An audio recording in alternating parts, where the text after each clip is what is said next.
Hello everyone, स्वागत है आप सभी का आपके अपने YouTube चैनल परीक्षा हॉट 24/7 पे। दोस्तों, जैसा कि आपको पता है, यहां पर हम साइंस के बेस्ट 1000 MCQ सीरीज पर काम कर रहे हैं। यकीन मानिए, इस सीरीज के बाद आप किसी भी एग्जामिनेशन की तैयारी कर रहे हो जिसमें साइंस पूछे जाते हैं, आपसे साइंस के प्रश्न नहीं छूटेंगे, क्योंकि केवल 1000 MCQ होगा। लेकिन अगर बात करें तो टोटल 10,000 कॉन्सेप्ट हमारे पास आएंगे और यहां से आपको एग्जामिनेशन में साइंस के प्रश्न हूबहू देखने को मिलेंगे। यकीन मानिए, इस सीरीज के बाद आपको साइंस के प्रश्न नहीं सताएंगे।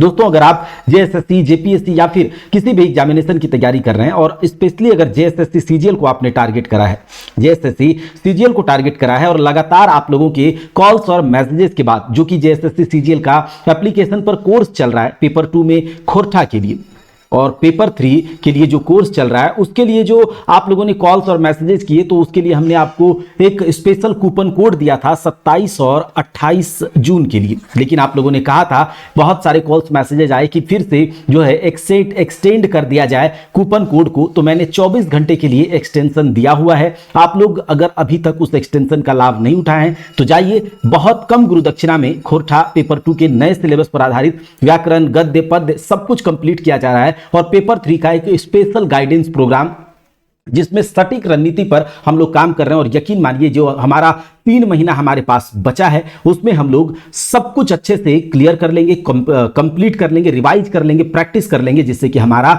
जो है एग्जामिनेशन निकालने के चांसेस बहुत ज्यादा हो जाएंगे और एक प्रबल दावेदार के रूप में हम लोग जाएंगे। आप लोगों को खोरठा के लिए जो कोड लगाना होगा, जो अप्लाई करना होगा, कूपन कोड ED499 और पेपर 3 के लिए EDU799, जिसके बाद आप कम गुरु दक्षिणा के साथ क्या कर सकते हैं, कोर्स में एनरोल हो सकते हैं। तो ये तो बात था हमारे कोर्सेज के लिए। अगर आप लोग अभी तक इस कोर्सेज में एनरोल नहीं हुए हैं तो जल्दी से जाइए। चलिए, आज के सेशन की शुरुआत करते हैं। आज हमारा साइंस का ये तीसरा सेशन है, जिसमें कि हमारा जो पहला प्रश्न है वो देखिए क्या है।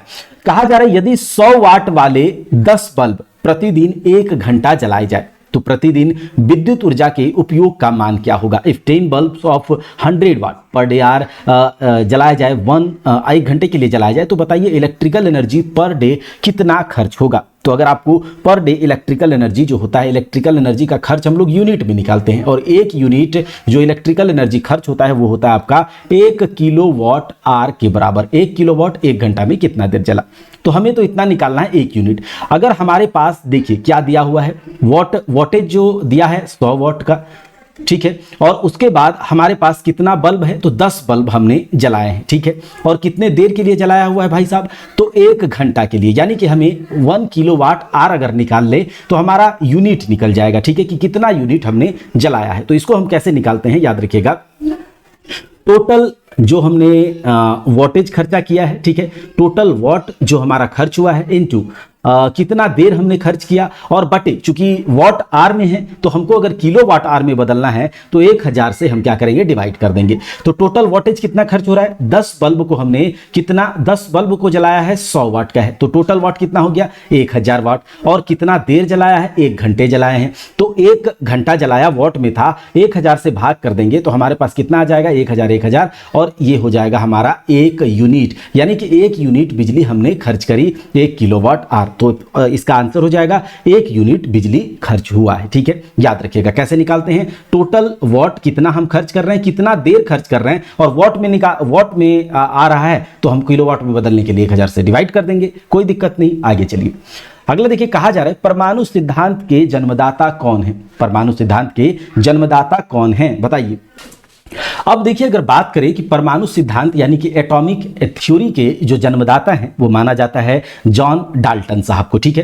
क्योंकि थ्योरिटिकली या फिर ये कहें कि जो ऑफिशियली अगर कहा जाए कि नहीं को, तो जॉन डाल्टन साहब ने कब, 1803 ईस्वी में, ठीक है, 1803 यानी कि 19वीं शताब्दी, 19th सेंचुरी, 1803 ईस्वी के 19वीं शताब्दी के बिल्कुल शुरुआत में जॉन डाल्टन साहब ने एक एटॉमिक थ्योरी, परमाणु सिद्धांत दिया। इसके पहले भी जो ये बात इन्होंने कहा था, आपको पता होगा महर्षि कनाद के बारे में उन्होंने भी वो बातें कही थी, लेकिन चूंकि कोई ऑफिशियली डॉक्यूमेंटेशन नहीं हुआ तो इन्हीं का नाम आता है। एटॉमिक थ्योरी के जन्मदाता कौन है, डाल्टन साहब है, लेकिन ये सीधा कॉपी महर्षि कनाद का किए थे, याद रखिएगा। तो एटॉमिक थ्योरी 1803 ईस्वी में इनके द्वारा दिया जाता है। देखिए, इन्होंने कहा कि जो एटम होता है, कोई भी पदार्थ हो, कोई भी मैटर हो, कोई भी सब्जेक्ट हो, कोई भी मटेरियल हो, चाहे कुछ भी हो, ठीक है, हर एक चीज जो है एटम से, परमाणु से मिलकर बना होता है। और परमाणु जो है वो लास्ट मटेरियल है, लास्ट एलिमेंट है किसी भी पदार्थ का, यानी कि उसके बाद कुछ भी नहीं है। उसको ना तोड़ा जा सकता है, ना मरोड़ा जा सकता है, ना काटा जा सकता है, मतलब वही सबसे लास्ट है, आदि अनंत वही है। यानी कि परमाणु के बारे में इन्होंने कहा था कि परमाणु अविभाज्य होता है। ये बात किन्होंने कहा था? ये बात कहा था डाल्टन साहब ने, 1803 में डाल्टन साहब ने कहा था। और लगभग पूरे 100 साल, पूरे 19वीं शताब्दी, यानी कि 1803 से लेकर 1890, यानी कि टोटल 19वीं शताब्दी, 19th सेंचुरी में यही बात चला कि देखिए भाई साहब, जो एटॉमिक थ्योरी के अकॉर्डिंग, डाल्टन साहब के एटॉमिक थ्योरी के अकॉर्डिंग, ठीक है, परमाणु जो है अविभाज्य होता है, इंडिविजुअल होता है, यानी कि उसे बांटा नहीं जा सकता, काटा नहीं जा सकता। लेकिन जब 19वीं शताब्दी के एकदम बिल्कुल लास्ट में, ठीक है, याद रखिएगा 1897 में, ठीक है, 1897 में एक साइंटिस्ट होते हैं जे थॉमसन, याद रखिएगा जे थॉमसन, और इन्होंने ये कहा कि देखिए ऐसी बात नहीं है, परमाणु यानी कि एटम को भी तोड़ा जा सकता है, एटम भी कुछ चीजों से मिलकर बना होता है जिसे कि सब एटॉमिक पार्टिकल कहते हैं। और जे थॉमसन ने 1897 में, 1997 में किसकी खोज कर डाली? परमाणु के अंदर, एटम के अंदर इलेक्ट्रॉन की खोज कर डाली। तो लोगों को लगा कि देखिए एटॉमिक थ्योरी जो डाल्टन साहब ने दिया था, परमाणु अविभाज्य होता है, ऐसी बात नहीं है। परमाणु को तोड़ करके, यानी कि परमाणु भी मिल करके बना होता है इलेक्ट्रॉन, प्रोटॉन और न्यूट्रॉन से। तो 1897 में जे थॉमसन ने इलेक्ट्रॉन की खोज कर डाली। उसके बाद 1917, यानी कि 20 साल के बाद, ठीक है, 1917 में एक गोल्ड फॉयल एक्सपेरिमेंट रदरफोर्ड के द्वारा करा जाता है, ठीक है। स्वर्ण पत्ती आपको पता होगा, रदरफोर्ड साहब के द्वारा गोल्ड फॉयल एक्सपेरिमेंट, और उसके द्वारा उन्होंने किसके बारे में बताया? तो याद रखिएगा उनके द्वारा उन्होंने 1917 में रदरफोर्ड ने प्रोटॉन के बारे में बात करी। फिर उसके बाद आता है 1932, ठीक है, फिर उसके बाद 1932, यानी कि आप देख रहे होंगे इस समय जो है न्यूट्रॉन की खोज करी गई जेम्स चैडविक के द्वारा, ठीक है, याद रखिएगा चैडविक साहब ने, जेम्स चैडविक ने 1932 में न्यूट्रॉन की बात करी। तो ये जो बात डाल्टन साहब ने 1803 में करा था कि एटॉमिक थ्योरी के अकॉर्डिंग परमाणु अविभाज्य होता है, लगभग 100 साल, यानी कि टोटल 19वीं शताब्दी में तो यही बात चला। लेकिन 19वीं शताब्दी के लास्ट में 1897 में जे थॉमसन ने इलेक्ट्रॉन की खोज करके यह दिखा दिया कि एटम लास्ट नहीं है, इसको भी तोड़ करके, यानी कि ये भी किसी अन्य सब एटॉमिक पार्टिकल से बना है। 1897 में इलेक्ट्रॉन, 1917 में रदरफोर्ड ने प्रोटॉन, और 1932 में न्यूट्रॉन की खोज चैडविक साहब के द्वारा करी गई थी। और नील्स बोर, आपको पता होगा नील्स बोर का भी एक एटॉमिक थ्योरी है, इसके अकॉर्डिंग क्या क्या है ये सब हम लोग एटॉमिक स्ट्रक्चर जब पढ़ेंगे तो वहां पर बात करेंगे। चलिए देखिए, कहा जा रहा है कितनी ऊंचाई पर वायुमंडल में 1 डिग्री सेल्सियस तापमान घट जाता है। देखिए आप लोगों को यह बात पता होगा, यहां पूछा क्या जा रहा है? पूछा जा रहा है कि कितनी ऊंचाई पर वायुमंडल में 1 डिग्री सेल्सियस तापमान घट जाता है। तो देखिए वायुमंडल के अलग अलग लेयर्स होते हैं, आपको पता होगा वायुमंडल के अलग अलग लेयर्स के बारे में तो पता होगा, ठीक है, स्ट्रेटोस्फेयर, फोटोस्फेयर, आइनोस्फेयर, मीजोस्फेयर, क्षोभ मंडल, समताप मंडल। तो देखिए क्षोभ मंडल जो होता है, ठीक है, क्षोभ मंडल यानी कि फोटोस्फेयर। अब क्षोभ मंडल में ये बात याद रखिएगा कि जैसे जैसे हम ऊंचाई पर चढ़ते जाते हैं, हाइट जैसे जैसे बढ़ता है, तो हमारा टेम्परेचर घटता है, वायुमंडल में टेम्परेचर घटता है, ठीक है, ये बात याद रखिएगा। और ये क्यों होता है भाई साहब कि टेम्परेचर घटने क्यों लगता है? ऐसा क्या होता है कि टेम्परेचर घटता है? अब देखिए, आप जैसे जैसे ऊपर जाएंगे, जैसे जैसे ऊपर जाएंगे तो एयर यानी कि वायुमंडल का घनत्व तो क्या होगा? एयर डेंसिटी कम होते जाएगा। और जब एयर डेंसिटी कम होगा तो देखिए एयर का जब घनत्व तो कम होगा तो बताइए प्रेशर कम होगा कि नहीं? दाब एयर चूंकि जितना लगा पा रहा था उतना तो लगा नहीं पाएगा, तो प्रेशर कम होगा, एयर का डेंसिटी कम होगा, और एयर का डेंसिटी कम होगा तो जो एयर मॉलिक्यूल्स है, एयर मॉलिक्यूल्स है, इसका एक्सपेंशन भी कम हो जाएगा, ठीक है, एयर मॉलिक्यूल्स का एक्सपेंशन भी कम हो जाएगा, घनत्व भी कम हो जाएगा। और आपको पता है कि जब मॉलिक्यूल्स का एक्सपेंशन कम होगा तो टेम्परेचर जो है, टेम्परेचर क्या है वो घट जाएगा, नीचे गिर जाएगा, ये बात पता है। तो प्रेशर बढ़े, प्रेशर के साथ प्रेशर कम होगा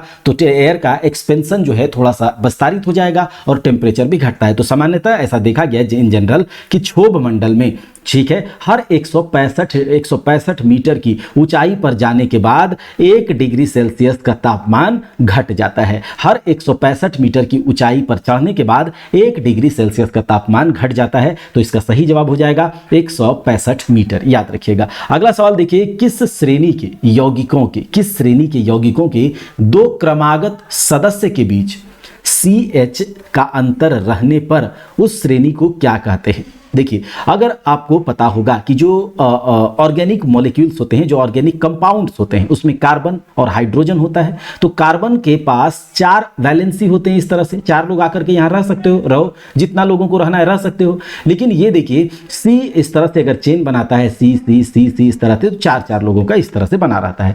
तो अगर यहाँ पर H हर जगह पूरे चेन में H हो और इस तरह का जो श्रेणी होता है, इसमें जितना भी लोग आकर के मिलोगे इसके साथ CH2 लग जाता है। और इस तरह की श्रेणियों को याद रखिएगा समजातीय श्रेणी कहा जाता है, होमोलोगस श्रेणी कहा जाता है, क्योंकि हर एक लिंक का जो प्रॉपर्टीज है, केमिकल हो, फिजिकल हो, हर चीज क्या होता है, सेम होता है। इसीलिए यौगिकों के 2 क्रमागत सदस्य के बीच इसका अंतर रहने पर इस श्रेणी को क्या कहा जाता है भाई साहब? इसको कहा जाता है समजातीय श्रेणी, होमोलोगस सीरीज कहा जाता है, याद रखिएगा।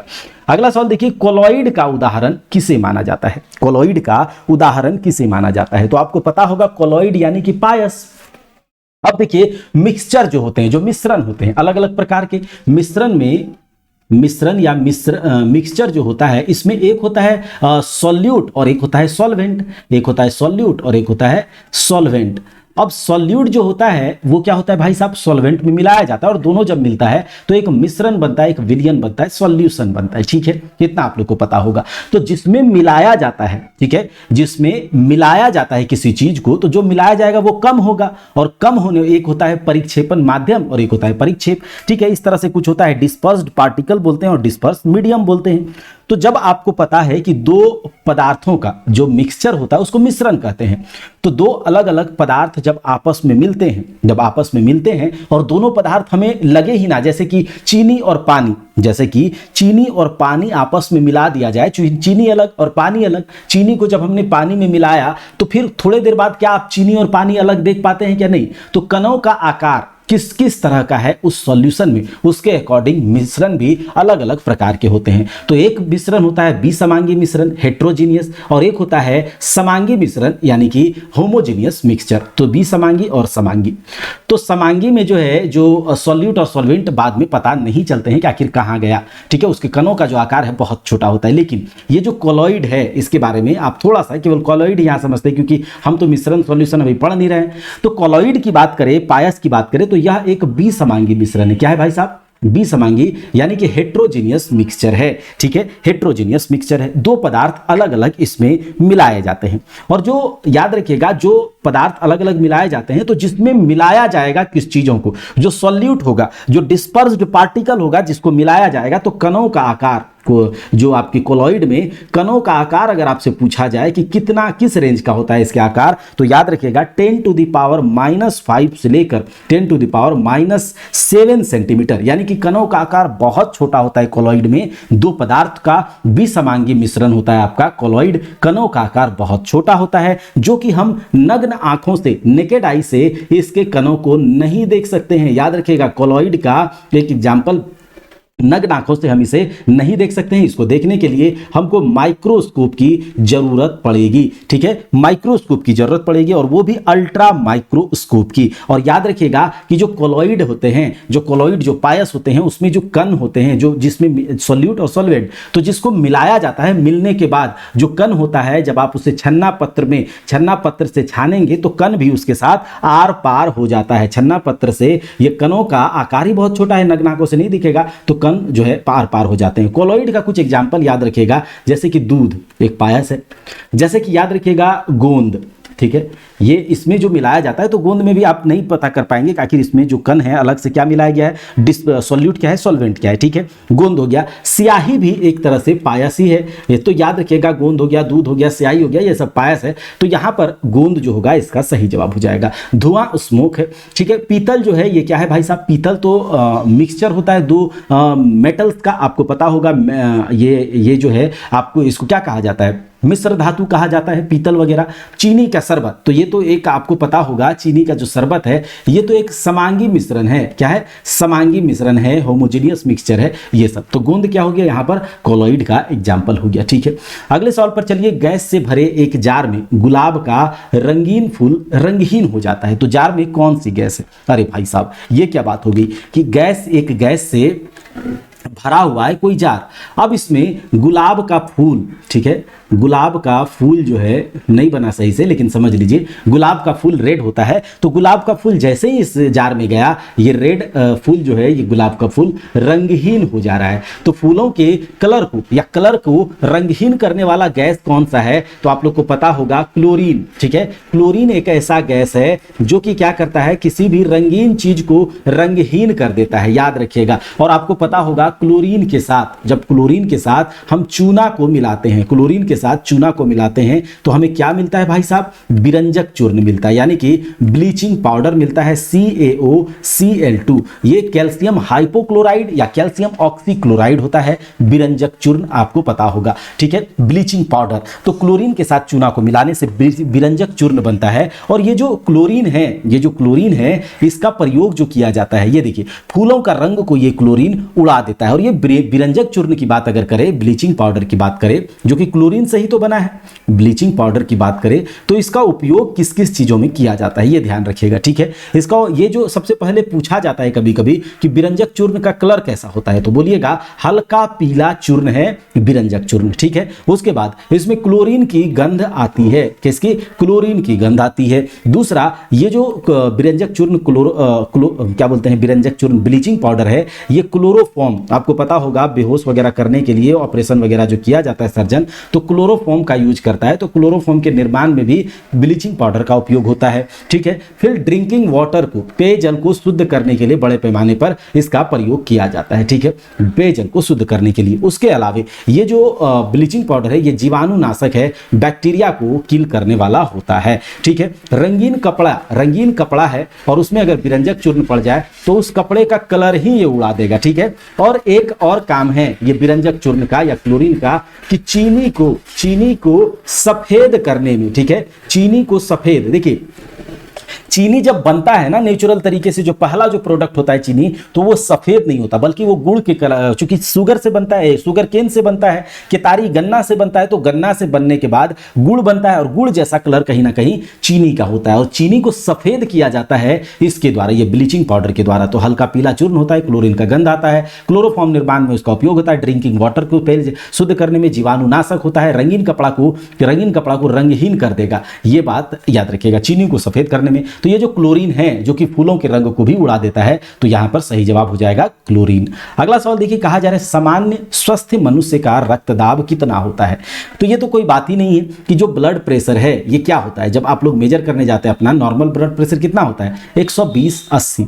मेन बात यहां पर यह है कि ये जो 120 mm ऑफ Hg है, यानी कि ये कौन सा प्रेशर है, तो इसे कहा जाता है सिस्टोलिक प्रेशर, ये पूछा जाएगा। ठीक है, सिस्टोलिक, और ये जो है ये आपका डायस्टोलिक प्रेशर है। ठीक है, सिस्टोलिक और डायस्टोलिक। अब देखिए हार्ट क्या होता है, एक्सपेंड होता है और कॉन्ट्रैक्ट होता है, यानी कि वो अनुशीतलन और शीतलन होता है, पंप करते रहता है, कभी सिकुड़ता है फिर फूलता है, सिकुड़ता है फूलता है, इस तरह से ब्लड को पंप करता है। और ब्लड पंप करने में ये जो सिकुड़ने और फूलने के बीच में क्या होता है, ये जो ब्लड मतलब जो धमनियां होती हैं जिसमें ब्लड सर्कुलेट करता है, तो धमनियों के दीवारों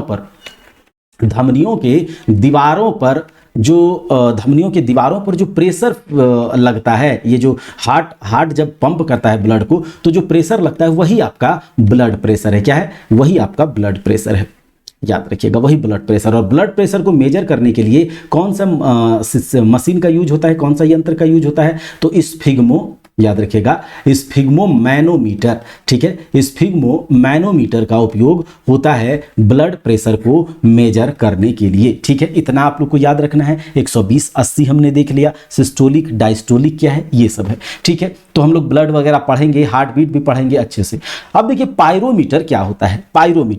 पायरोमीटर जो है याद रखिएगा, ये सौर विकिरण को, ये एक इंस्ट्रूमेंट है जो सोलर रेडिएशन को मेजर करता है। ठीक है, सोलर रेडिएशन को मेजर करता है। अच्छा, जब पायरोमीटर की बात आई है सोलर रेडिएशन, तो एक होता है एक्टियोमीटर।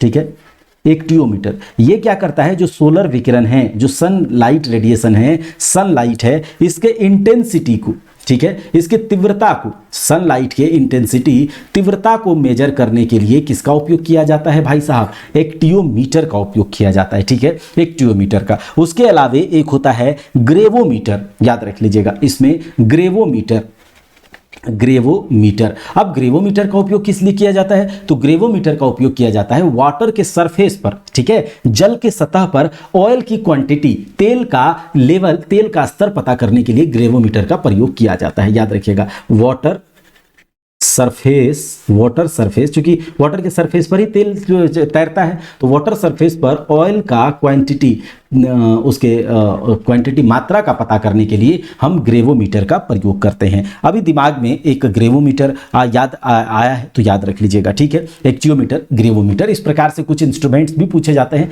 तो आपको धीरे धीरे करके सब अगले जैसे जैसे हमारा क्लासेस बढ़ते जाएगा तो जो भी क्वेश्चन होंगे उस क्वेश्चन के नीचे आपको पीडीएफ में ही उस क्वेश्चन से टॉप रिलेटेड, जैसे कभी इंस्ट्रूमेंट है तो एक पीडीएफ आपको इंस्ट्रूमेंट का मिल जाएगा, तो एक जगह पूरा साइंस आपका तैयार हो जाएगा, याद रखिएगा। उस क्वेश्चन से संबंधित पूरा जो कॉन्सेप्ट है, पूरा जो फैक्ट है, वो सब कुछ पीडीएफ में ही आपको प्रोवाइड करा दिया जाएगा। लेकिन ये सब कुछ तभी होगा और ये पूरा सीरीज भी हम कंप्लीट करवाएंगे, आप लोग का सपोर्ट होना चाहिए, आप लोग का फीडबैक अच्छा होना चाहिए, तो साइंस आपको परेशान नहीं करेगा। जैसे कि अभी ग्रेवोमीटर है, एक्टियोमीटर है, एपिडोस्कोप क्या होता है, ठीक है, मैनोमीटर क्या होता है, टैकोमीटर क्या होता है, ठीक है, ये सब कुछ हम लोग जो है एक पीडीएफ में आपको नीचे दे देंगे और याद भी करवा देंगे, तो इस तरह से साइंस कंप्लीट हो जाएगा। अब कहा जा रहा है क्या आइंस्टाइन के समीकरण E बराबर mc स्क्वायर, सुना होगा आपने, ठीक है, मास एनर्जी रिलेशन, ठीक है, E बराबर mc स्क्वायर, इसमें C क्या है, तो अगर आप लोगों ने अच्छे से पढ़ा है तो C कुछ नहीं होता बल्कि ये speed of light, velocity of light होता है। क्या होता है, स्पीड ऑफ लाइट, प्रकाश का वेग, प्रकाश का वेग, वेलोसिटी ऑफ लाइट होता है आपका क्या, ये C, याद रखिएगा। और C का मान क्या होता है, 3.8 into 10 to the power 8 metre प्रति सेकेंड, यानी कि 3 लाख मीटर प्रकाश जो है निर्वात में, और ये स्पीड कहां पर है भाई साहब, ये वैक्यूम में, कहां पर, वैक्यूम में, निर्वात में। तो निर्वात में प्रकाश जो है वो क्या करता है, 3 लाख मीटर 1 सेकंड में चल जाता है। इसका मतलब क्या, इस पे लाइट को प्रोपगेट करने के लिए, प्रकाश को चलने के लिए, गमन करने के लिए मीडियम की आवश्यकता नहीं है, तो मीडियम की आवश्यकता नहीं है, तभी तो ये निर्वात में चल जाता है, और निर्वात में मीडियम नहीं होता है, तो लाइट को प्रोपगेट करने के लिए मीडियम की आवश्यकता नहीं है। लाइट एक कौन सा एनर्जी है, कौन सा रेडिएशन है, तो याद रखिएगा लाइट एक इलेक्ट्रोमैग्नेटिक रेडिएशन है, विद्युत चुंबकीय तरंग है, विद्युत चुंबकीय विकिरण है, इसी कारण से इसको क्या है, याद रखिएगा, यह इसको मीडियम की आवश्यकता नहीं होती है, ठीक है, ये एक इलेक्ट्रोमैग्नेटिक रेडिएशन है, याद रखिएगा, ठीक है। अब यहां से देखिए स्पीड ऑफ लाइट तो हमने देख लिया, उसके बाद ये, अच्छा, ये जो E बराबर mc स्क्वायर आइंस्टाइन साहब ने दिया था, ठीक है, E बराबर mc स्क्वायर आइंस्टाइन साहब ने दिया था, और इसमें याद रखिएगा आइंस्टाइन साहब का एक फोटो इलेक्ट्रिक इफेक्ट भी है, ठीक है, प्रकाश विद्युत प्रभाव, ये फोटो इलेक्ट्रिक इफेक्ट आइंस्टाइन साहब का ही है। और ये जो प्रकाश विद्युत प्रभाव आइंस्टाइन साहब ने दिया था, इसका बेसिस, इसका आधार इन्होंने किसको माना था, ठीक है, इसका आधार इन्होंने प्लांक साहब के द्वारा, प्लांक साहब का एक क्वांटम थ्योरी था, आप लोग को पता भी होगा, प्लांक साहब का एक क्वांटम थ्योरी था, उसी को आधार मान करके, उसी क्वांटम सिद्धांत को आधार मान करके आइंस्टाइन साहब ने फोटो इलेक्ट्रिक इफेक्ट दिया था। प्लांक साहब ने कहा कि जो लाइट रेडिएशन है ना, ये लाइट रेडिएशन वेव की तरह तो है ही, लेकिन ये जो छोटे छोटे पैकेट से मिल करके बने होते हैं, ये छोटे छोटे पैकेट से मिलकर बने होते हैं, और एक पैकेट दूसरे को एनर्जी देता है, दूसरा तीसरे को, ऐसे करके ये प्रोपेगेट करता है, और इस पैकेट को क्वांटा या फिर फोटोन्स कहा जाता है। ये बात क्वांटम साहब ने कहा। अब इस क्वांटम, पहला प्लांक साहब ने कहा, प्लांक साहब का ये क्वांटम थ्योरी से ये बात को फोटो आइंस्टाइन साहब ने कहा, उसके बाद कहा कि देखिए बिल्कुल सही बात है, लाइट रेडिएशन में फोटोन्स होते हैं, जो पैकेट्स होते हैं छोटे छोटे, उस कणों के, लाइट का 2 प्रकृति होता है, एक कण प्रकृति और एक तरंग प्रकृति, तो कण भी इसमें पाए जाते हैं, जो कण होते हैं, छोटे छोटे पैकेट्स होते हैं, उसको फोटोन्स कहते हैं। और लाइट एनर्जी का इंटेंसिटी इसी बात पर डिपेंड करेगा रखिएगा, लाइट एनर्जी या फिर लाइट प्रकाश ऊर्जा जो है उसकी तीव्रता किस बात पर डिपेंड करेगी कि कितना नंबर ऑफ फोटॉन्स उस लाइट रेडिएशन में है। तो नंबर ऑफ फोटॉन्स जो है वो डिपेंड करेगा किस पर, इंटेंसिटी। ठीक है, इंटेंसिटी डिपेंड करेगा किस पर, लाइट का नंबर ऑफ फोटॉन्स पर। तो ये सब बात कहा गया था आइंस्टीन साहब के द्वारा। ठीक है, तो यहां से हो जाएगा, ये है आपका प्रकाश की गति। ठीक है, याद रखिएगा। अगला सवाल देखते हैं, गर्म पानी जिसमें अधिक मात्रा में नमक मिला हो, एक गर्म पानी है और उसमें नमक बहुत ज्यादा मिला दिया। अब इस नमक मिले हुए पानी को पीड़ित के पांव की सूजन कम हो जाती है। आखिर इसको क्या कहा जाता है? तो देखिए इसको कहा जाता है ऑस्मोसिस। याद रखिएगा ऑस्मोसिस। देखिए ऑस्मोसिस क्या होता है ना, कि जहां पर कोई ज्यादा कंसंट्रेशन है, किसी हाई कंसंट्रेशन से, हाई कंसंट्रेशन यानी कि उच्च सांद्रता वाले क्षेत्र से निम्न सांद्रता वाले क्षेत्र की ओर पदार्थों का गमन, यही आपका ऑस्मोसिस कहलाता है। मॉलिक्यूल्स का गमन, ये आपका क्या कहलाता है? ऑस्मोसिस कहलाता है। ठीक है, ऑस्मोसिस यानी कि परासरण कहलाता है। याद रखिएगा, परासरण ऑस्मोसिस को कहते हैं। ठीक है, ऑस्मोसिस कहते हैं। तो हाई कंसंट्रेशन से लो कंसंट्रेशन की ओर। अब यहां पर क्या होता होगा, यही वाला जो जब पीड़ित का नमक मिला हुआ पानी होता है, और ये जो नमक मिला हुआ पानी पीड़ित के पांव का सूजन को इसी प्रकार से कम कर पाता है, क्योंकि वहां पर मॉलिक्यूल्स जो है हाई कंसंट्रेशन से लो कंसंट्रेशन की ओर फॉरवर्ड करने लगते हैं, और तब तक ये हाई कंसंट्रेशन से लो कंसंट्रेशन की ओर जाएगा जब दोनों का कंसंट्रेशन समान ना हो जाए, और इस प्रक्रिया के द्वारा पांव का सूजन कम हो जाता है और इसे ऑस्मोसिस कहा जाता है। ठीक है, याद रखिएगा। अगले सवाल पर चलते हैं। कहा जा रहा है कि कृत्रिम उर्वरक यानी कि आर्टिफिशियल फर्टिलाइजर जो होता है, अब आप लोग किसान अगर होंगे, किसान के घर के होंगे, ठीक है, तो आप लोग को पता होगा कि घर में एक खाद लाया जाता है एनपीके फर्टिलाइजर। उसके जो बैग होता है, बुरा होता है, उसमें लिखा भी रहता है एनपीके फर्टिलाइजर। अब ये एनपीके फर्टिलाइजर में नाइट्रोजन जो हो, ये एन नाइट्रोजन है, पी फॉस्फोरस है, के क्या है? तो के आपका पोटेशियम है। और याद रखिएगा प्लांट्स के लिए नाइट्रोजन, फास्फोरस और पोटेशियम बहुत इंपॉर्टेंट होता है। ठीक है, इस बात को याद रखिएगा कि प्लांट्स के लिए नाइट्रोजन, फास्फोरस और पोटेशियम बहुत इंपॉर्टेंट होता है। इस बात को बहुत गांठ बांध लीजिए। और ये प्लांट्स के लिए क्या है? प्लांट्स के लिए ये मैक्रोन्यूट्रिएंट्स है, यानी कि बृहद पोषक तत्व है। इसको इसकी ज्यादा मात्रा में प्लांट्स को जरूरत होती है। क्यों? क्योंकि देखिए ये जो नाइट्रोजन होता है, ये जो नाइट्रोजन होता है ना, ये पौधों की, याद रखिएगा, पौधों को हरा रखने में, प्रकाश, अब जब पौधे हरे हो रहेंगे, पौधों के ग्रीनरी बनाए रखने के लिए, ठीक है, नाइट्रोजन की आवश्यकता होती है। और जब ग्रीनरी बना रहेगा तो फोटोसिंथेसिस भी अच्छे से हो पाएगा, क्योंकि फोटोसिंथेसिस तभी हो पाता है जब प्लांट में क्लोरोफिल सही से होता है। क्लोरोफिल पिगमेंट होता है और क्लोरोफिल पिगमेंट को सपोर्ट करता है नाइट्रोजन, और नाइट्रोजन जब ग्रीन पिगमेंट को सपोर्ट करेगा तो फोटोसिंथेसिस भी सही से होगा, और फोटोसिंथेसिस सही से होगा तो ये भोजन भी सही से करेगा, और जो भोजन सही से करेगा तो पौधों का विकास सही से होगा कि नहीं? तो पौधों का विकास के लिए, ग्रीनरी बनाए रखने के लिए, फोटोसिंथेसिस के लिए, पौधों के विकास के लिए, ये सब के लिए नाइट्रोजन की आवश्यकता होती है। याद रखिएगा। और जब प्लांट खाना सही से बनाएगा तो प्रोटीन भी इस प्लांट को सही से मिलेगा। तो ये सब बातें नाइट्रोजन करता है। उसके बाद अगर फास्फोरस की बात करें तो देखिए प्लांट के लिए ग्रीनरी, फोटोसिंथेसिस, पौधों के विकास, इन सब के लिए तो नाइट्रोजन जरूरी है। लेकिन अगर बात करें फास्फोरस की, तो फास्फोरस जो है पौधों के जड़, याद रखिएगा, पौधों के जड़ों का विकास, मतलब पौधों के जड़ जो है वो विकसित होए। और जब जड़ विकसित होगा तो क्या होगा भाई साहब? ये जड़ विकसित होगा तो जड़ ये फैलेगा तो ये पानी क्या करेगा? जड़ों से ही पानी का अवशोषण होता है ना। और जब पानी का अवशोषण होगा तो जाकर के भी फोटोसिंथेसिस, चूंकि फोटोसिंथेसिस में हमको कार्बन डाइऑक्साइड चाहिए होता है, सनलाइट चाहिए होता है, ग्रीन पिगमेंट चाहिए होता है, और उसके बाद पानी चाहिए होता है। तो जब पानी होगा तो फोटोसिंथेसिस होगा। ये भी क्या करेगा कि जड़ों को सपोर्ट करता है। फास्फोरस क्या करता है? जड़ों को सपोर्ट करता है, जड़ों को मजबूती प्रदान करता है, उसको फैलाता है, और फिर जाकर के क्या होता है कि जड़ों को जब मजबूती प्रदान करेगा तो पौधों को भी आकार देगा। ठीक है, और ये दलहनी पौधे, चूंकि ये जड़ों को सपोर्ट करता है, तो दलहनी पौधों में क्या करता है कि दलहनी पौधों में कुछ गांठ होती हैं। ठीक है, दलहनी पौधों में कुछ गांठ होती हैं जिसमें कि नाइट्रोजन फिक्सेशन करने वाले जो बैक्टीरिया हैं वो रहते हैं। तो दलहनी पौधों के गांठों का निर्माण ये करते हैं। ठीक है, पौधों में कलियों का, फूलों का, बीजों का, फलों का, ये सब विकास फास्फोरस करता है, ये बात याद रखिएगा। और पोटेशियम, ये जो पोटेशियम है इसका काम क्या है, तो इसका काम जो है कि पौधों को सूखने से बचाने का काम ये करता है। तो ये सुंदरता, पौधों का जो सुंदरता होता है, ठीक है, जैसे फेयर एंड लवली वगैरह लगाते हैं ना आप लोग, तो सुंदरता होता है, ये सुंदरता तो ऊपर वाला है, लेकिन पौधों को आंतरिक सुंदरता देने का काम पोटेशियम ही करता है। पौधों को सूखे से बचाता है, भूसे में चमक लाता है, तने में मजबूती लाता है, रोगों को भगाता है, रोगों को सहने की क्षमता देता है, यानी कि पौधों का इम्यूनिटी सिस्टम बढ़ाता है पोटेशियम। ठीक है, चलिए अगले सवाल पर चलते हैं। एक दूसरे के अंदर चिपका हुआ एक मग है और उसके अंदर एक और मग चिपक गया है। ठीक है, तो कहता है कि दो मग है और थोड़ा गर्म है, अब इसको ठंडे पानी के उपयोग से कैसे अलग करेंगे।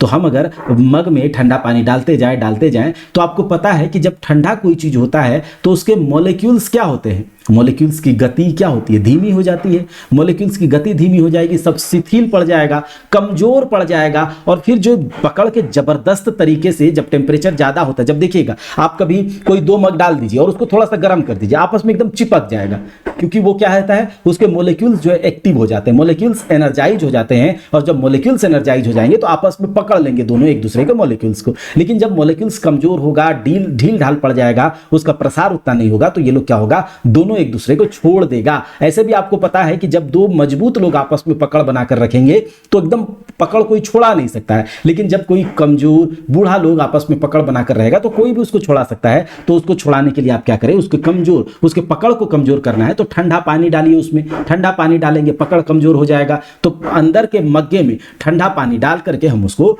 अलग कर सकते हैं। ठीक बात है। चलिए अगले सवाल पर, यह किसने सर्वप्रथम प्रतिपादित किया कि सूर्य हमारे सौर मंडल का केंद्र है। देखिए, सूर्य हमारे सौर मंडल का, यानी कि सूर्य का चक्कर सारे प्लेनेट, सारे ग्रह, क्षुद्र ग्रह, उपग्रह सब जो है सूर्य का चक्कर लगाता है। ठीक है, सूर्य का चक्कर सब लगाता है और सूर्य जो है बीच केंद्र में है। यह बात पहले नहीं था। पहले क्या था, पहले सब बोलता था कि पृथ्वी का सब चक्कर लगा रहा है। ठीक है, लेकिन बाद में पता चला कि सूर्य का सब चक्कर लगा रहा है, और यह बात सबसे पहले कॉपरनिकस साहब ने कहा था। बस इतना आपको याद रख लेना है यहां से। ठीक है, किसने कहा था, कॉपरनिकस साहब ने यह बात कही थी। अब देखिए, ये सन के बारे में बात किसने कहा, कॉपरनिकस साहब ने कहा है। तो इस बारे में याद रख लीजिएगा कि सूर्य मध्य में है, इस बात को कॉपरनिकस साहब ने कहा। और अब हम थोड़ा सा सूर्य के बारे में बात कर लेते हैं। ठीक है, सन, सूर्य ऐसे तो आप लोग जानते ही होंगे, लेकिन हम थोड़ा सा देखते हैं कि सूर्य में, जो सूर्य के कंपोजिशन की बात करें तो सूर्य में 71% के आसपास, 71% के आसपास क्या होता है, हाइड्रोजन होता है। मतलब सबसे ज्यादा सन का कंपोजिशन में, सूर्य के कंपोजिशन में क्या है, हाइड्रोजन है। उसके अलावे अगर 26.5% इसमें हीलियम होता है, मतलब हाइड्रोजन और हीलियम छेक लिया है पूरे सूर्य को। और फिर 2.5% अन्य तत्व होते हैं, अन्य अदर एलिमेंट होते हैं। ठीक है, तो सबसे ज्यादा 71% हाइड्रोजन, 26.5% हीलियम और फिर 2.5% अदर होते हैं। अच्छा, सूर्य में जो एनर्जी है इसका राज क्या है, कहता है ना कि तुम्हारे एनर्जी का राज क्या है, तो सूर्य के एनर्जी का राज नाभिकीय संलयन होता है, यानी न्यूक्लियर फ्यूजन। आप लोग को पता होगा। ठीक है, बस ये कॉन्सेप्ट है, आपको रिवाइज कराना हमारा काम है, तो हम रिवाइज करा दे रहे हैं, न्यूक्लियर फ्यूजन। उसके अलावे देखिए, याद रखिएगा कि सूर्य जो है, सूर्य अपने अक्ष पर, याद रखिए, सूर्य भी अपने अक्ष पर चक्कर लगाती है, सूर्य भी अपने अक्ष पर चक्कर लगाती है। और सूर्य अपने अक्ष पर, कभी पूछा जाए कि बताइए सूर्य अपने एक्सिस पर, क्या सूर्य चुपचाप बैठा है, नहीं, सूर्य भी चक्कर लगा रहा है अपने अक्ष पर। और अपने अक्ष पर सूर्य जो चक्कर लगाती है पूर्व से पश्चिम की ओर। ठीक है, यह भी पूछा जाता है, पूर्व से पश्चिम सूर्य अपने अक्ष पर किस दिशा में चक्कर लगाती है, तो ईस्ट टू वेस्ट। ठीक है, ईस्ट टू वेस्ट चक्कर लगाती है। ये आपका ईस्ट साइड, ये आपका वेस्ट साइड, और ईस्ट टू वेस्ट चक्कर लगाती है। सूर्य अपने अक्ष पर एक चक्कर लगाने में लगभग 250 मिलियन वर्ष लगाता है। सूर्य अपने अक्ष पर एक चक्कर लगाने में लगभग 250 मिलियन वर्ष लगाता है, जिसको कहा जाता है कॉस्मिक वर्ष। क्या कहा जाता है दोस्त, कॉस्मिक वर्ष कहा जाता है। तो ये सब बात आप याद रखिएगा। उसके अलावा सूर्य, जब सूर्य में सूर्य ग्रहण लगता है तो ये जो पार्ट हमको सूर्य का दिखता है, ठीक है, एक पार्ट दिखता है ना सूर्य का, तो इसको कहा जाता है कोरोना।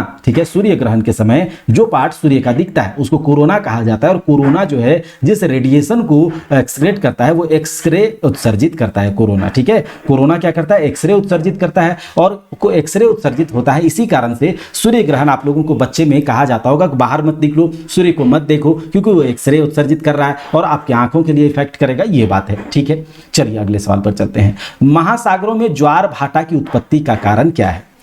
महासागरों में ज्वार भाटा की उत्पत्ति सूर्य के प्रभाव से है, पृथ्वी की घूर्णन गति के कारण, सूर्य और चंद्रमा के संयुक्त प्रभाव से, गुरुत्वाकर्षण, अभिकेंद्रीय बल तथा अपकेंद्रीय बल के कारण, किसके कारण ज्वार भाटा की उत्पत्ति होती है? तो देखिए यह है पृथ्वी, और पृथ्वी का लगभग 70% एरिया पर पानी ही पानी है। तो पृथ्वी के समुद्री ये जो ऊपर में सरफेस पर जो समुद्र है इसका जो पानी है इसमें एक लहर उठता है, ज्वार भाटा कहते हैं। और ये ज्वार भाटा किस कारण से उठता है? तो याद रखिएगा चंद्रमा भी अभी अपना कुछ गुरुत्वीय बल है, सूर्य में भी है, तो ये चंद्रमा और गुरुत्वीय सूर्य का जो संयुक्त रूप से गुरुत्वीय बल ये खींचता है तो इसका पानी उठ जाता है। क्या होता है? इसका पानी उठ जाता है समुद्रों का, महासागरों का, जिसको ज्वार भाटा कहा जाता है। ठीक है, ज्वार भाटा यानी कि उठने को ज्वार और गिरने को भाटा। तो याद रखिएगा पृथ्वी पर ये पूछा जाता है कि बताइए ज्वार कितने देर बाद उठता है? तो ज्वार हर 12 घंटे, ये याद रख लीजिएगा, ज्वार हर 12 घंटे 26 मिनट पर, ज्वार हर 12 घंटे 26 मिनट पर पृथ्वी पर उठता है, याद रखिएगा। ठीक है, जिस 12 घंटे 26 मिनट पर। और भाटा जो है ये 6 घंटे 13 मिनट पर, यानी कि एक दिन में 4 बार भाटा आता है और 2 बार क्या आता है भाई साहब? ज्वार आता है। याद इस बात को रखिएगा। ठीक है, ज्वार भाटा। अब इसका क्या बोलते हैं कि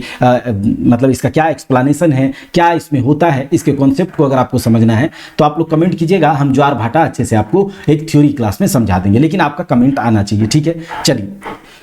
गांव में एक बड़े पात्र में दही को बिलोकर मक्खन निकाला जाता है। देखिए कभी आपने देखा होगा गांव में एक दूध को इस तरह से, और इसको क्या किया जाता है? स्टीयर किया जाता है, घुमाया जाता है इस तरह से पकड़ करके, और कोई लेडी लेडा जो भी है, जेंट्स तो क्या है, ये उसको घुमाता है, और घुमाने से क्या होता है कि दूध और मक्खन अलग हो जाता है, और दूध मक्खन अलग हो जाता है, मक्खन अलग कर दिया जाता है, और मक्खन से घी निकाला जाता है। ये बात तो आपको पता होगा, लेकिन ये आदमी को भी पता नहीं है कि यहाँ कौन सा प्रिंसिपल यूज हो रहा है। तो याद रखिएगा जब भी कोई सर्कुलर मोशन में कुछ मोशन होता है तो जो ये ऑब्जेक्ट है ये क्या होता है? सेंटर के अबाउट एक जो फोर्स लगता है, ठीक है, तब ये घूम पाता है। तो इसको कहते हैं हम लोग क्या? ये जो बल लगता है सेंटर के अकॉर्डिंग, सेंटर के टुवार्ड्स, इसको कहा जाता है अभिकेंद्रीय बल, सेंट्रीपिटल फोर्स। ठीक है, और आपको पता होगा according to Newton's third law, कोई भी बल जहां लगता है तो उसके इक्वल एंड अपोजिट एक और बल लगता है। तो इसके इक्वल एंड अपोजिट एक झूठा बल, एक स्यूडो फोर्स लगता है यहां पर, जिसको कहा जाता है अपकेंद्रीय बल। और अपकेंद्रीय और अभिकेंद्रीय बल के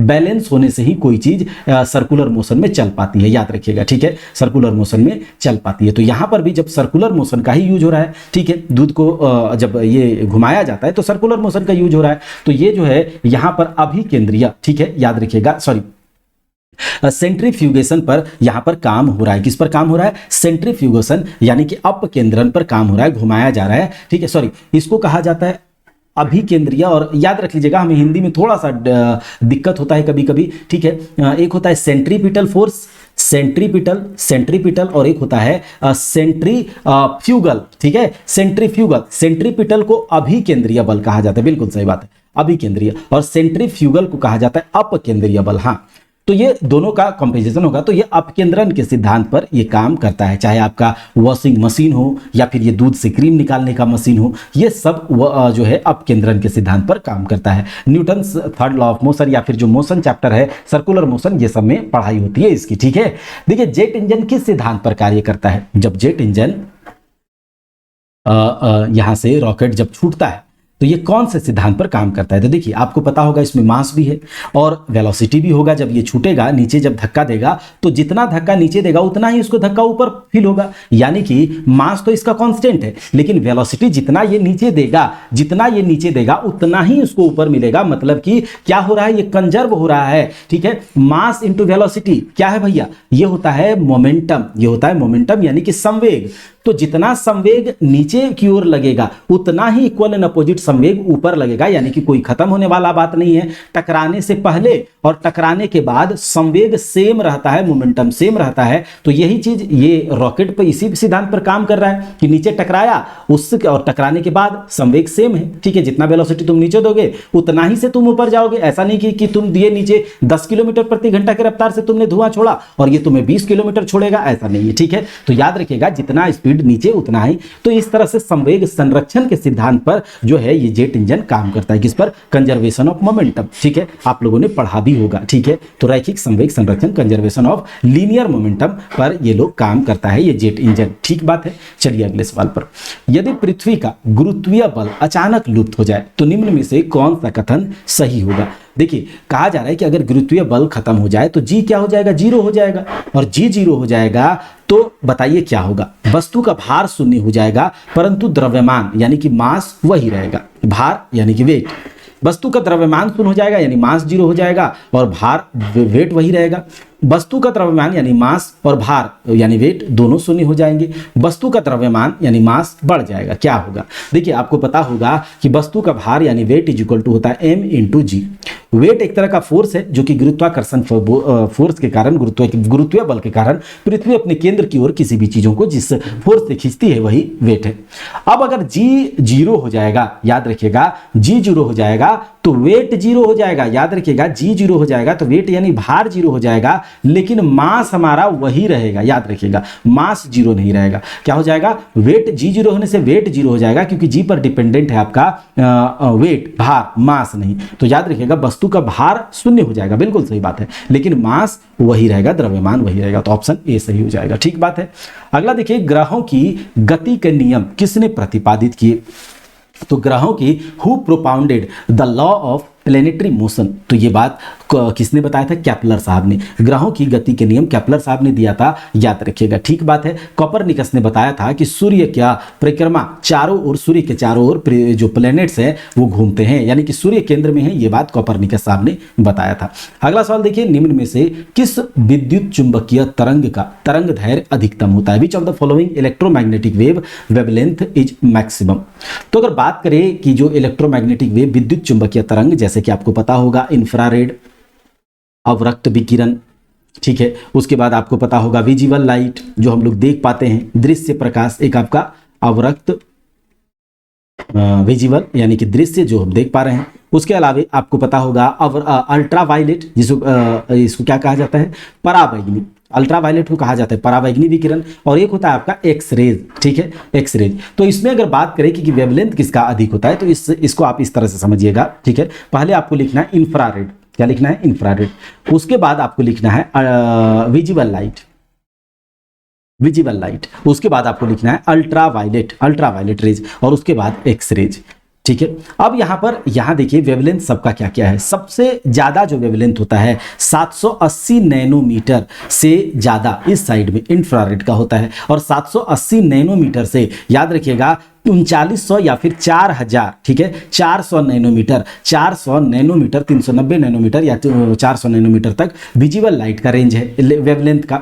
उसके बाद 400 नैनोमीटर से लेकर के 100 नैनोमीटर तक, 100 नैनोमीटर तक वेवलेंथ जो है ये अल्ट्रावायलेट रेज का होता है, रेडिएशन का होता है। और 100 से नीचे आपका नैनोमीटर वेवलेंथ जो है किसका होता है? एक्स रेज का होता है, याद रखिएगा। तो सबसे ज्यादा वेवलेंथ, ये जो वेवलेंथ है ये वेवलेंथ है, वेवलेंथ को हम नैनोमीटर में बोल रहे हैं, ठीक है, वेवलेंथ इन नैनोमीटर। 780 से ऊपर आपका 780 से नैनोमीटर से ऊपर जाएंगे तो इंफ्रारेड, 780 से 400 तक आप जाएंगे तो विजिबल का होगा, 400 से 100 तक जाएंगे तो पराबैंगनी का होगा, और 100 से नीचे जाएंगे तो ये एक्स रेज का होगा। यानी सबसे कम वेवलेंथ जो है, सबसे कम वेवलेंथ जो है एक्स रेज का है। किसका? एक्स रेज का। और सबसे ज्यादा वेवलेंथ किसका हम देख रहे हैं यहां पर? तो इंफ्रारेड यानी कि अवरक्त विकिरणों का देख रहे हैं। एक बात ये भी याद रख लीजिएगा आप लोग कि जो वेवलेंथ जिसका कम उसका एनर्जी ज्यादा होता है, जिस रेडिएशन का वेवलेंथ कम उसका एनर्जी ज्यादा होता है। तो एक्सरेज का एनर्जी क्या होगा भाई साहब, बहुत ज्यादा होगा, और इंफ्रारेड का एनर्जी क्या होगा, बहुत कम होगा, याद रखिएगा। अच्छा, ये रिलेशन कैसे निकला है कि जो एक्स रेडिएशन है, रेडिएशन का एनर्जी इज इक्वल टू होता है hc/λ। लेमडा क्या है, वेवलेंथ है, सी क्या है, लाइट का स्पीड है, एच क्या है, प्लांक कांस्टेंट है, और ये है एनर्जी। तो ये एनर्जी कम, लेमडा कम यानी वेवलेंथ कम, तो एनर्जी ज्यादा होगा, उल्टा रिलेशन है दोनों का। तो यहाँ पर इसका सही जवाब क्या हो जाएगा, यहाँ पर इसका सही जवाब होगा इंफ्रारेड अवरक्त विकिरण जो है इस विद्युत चुंबकीय तरंग का तरंगदैर्घ्य अधिकतम है, याद रखिएगा, ये याद रख लीजिएगा। अच्छा, अगर आप लोग जेएसएससी सीजीएल की तैयारी कर रहे हैं और जेएसएससी सीजीएल के लिए पेपर 2 में चूंकि नया सिलेबस है, अकॉर्डिंग टू न्यू सिलेबस बहुत अच्छे से यहाँ पर 40 से 45 दिनों में हम आपका पूरा कंप्लीट जो है आपका खोरठा करवा देंगे, ठीक है, विथ एमसीक्यू प्रैक्टिस। और उसके बाद आप लोगों को कुछ प्रैक्टिस सेट भी हम करवा देंगे, जो भी कुछ आएगा मार्केट में अच्छा उसको करवा देंगे। तो ये सब कुछ जिसमें आपका गद्य भाग, पद्य भाग, व्याकरण सब कुछ जो है आप लोग अभी यानी कि अभी जो है कूपन कोड एक्टिवेटेड है, कूपन कोड अभी एक्टिवेटेड 24 घंटे के लिए किया गया है, तो अभी एक्टिवेटेड है, जल्दी से जल्दी जाइए और कम गुरु दक्षिणा के साथ आप कोर्सेज में एनरोल हो सकते हैं। और पेपर 3 के लिए भी जो गाइडेंस प्रोग्राम है उसमें आपका 999 गुरु दक्षिणा है। लेकिन अभी आप अगर आप जाएंगे, कूपन कोड एक्टिवेट करेंगे, कूपन कोड एक्टिवेटेड है, कूपन कोड अप्लाई करके जाएंगे, तो आप अभी उसमें कम गुरु दक्षिणा के साथ ऐड हो सकते हैं। और ये मात्र आज के लिए, याद रखिएगा। इसके बाद ये बंद हो जाएगा और जो गुरु दक्षिणा लग रहा है वही लगने वाला है, ठीक है। तो ज्यादा से ज्यादा संख्या में आप जा करके फिर बाद में आप नहीं बोलना कि जो है हमें पता नहीं चला या ये इधर उधर की बातें, ठीक है। तो ज्यादा से ज्यादा जाइए और कोर्सेज में एनरोल हो जाइए। चलिए मिलते हैं अगली क्लास में, तब तक के लिए जय हिंद।